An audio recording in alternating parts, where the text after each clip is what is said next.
Garima, the narrator of the story Silent Architecture.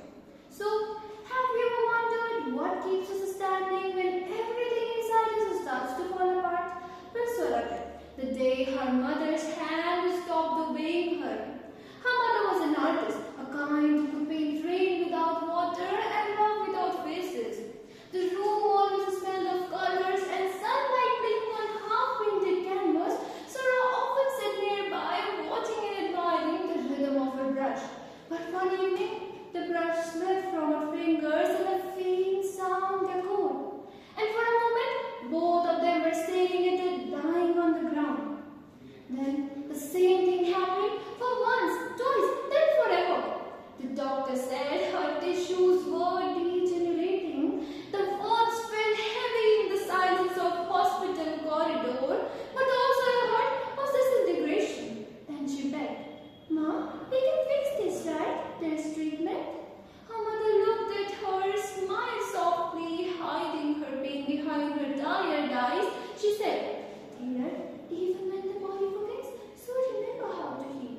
Sarah didn't understand anything and she just got angry and said, "Mother, look at yourself. You are talking about healing and you can't even hold a brush." Then her mother again smiled and said, "Then you may be my hands. Let's paint one last time." The night, their tiny living room turned into a battlefield of colors where her mother's voice was general and Sarah a trembling soldier.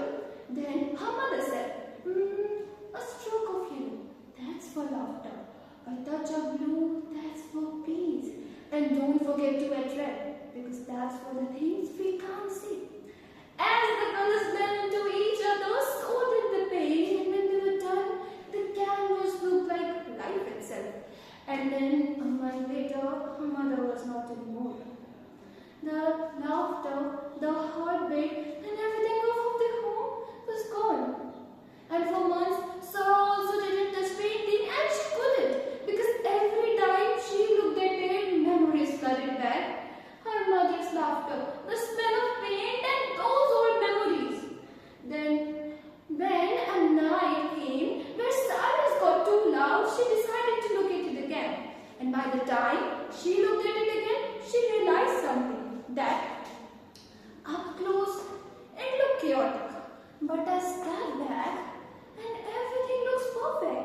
And that was the time when Sarah understood that life is just like that. And years later, as a scientist growing living tissue in her lab, she finally understood her mother's word, this life is just like that painting. And now, when someone asked her what really was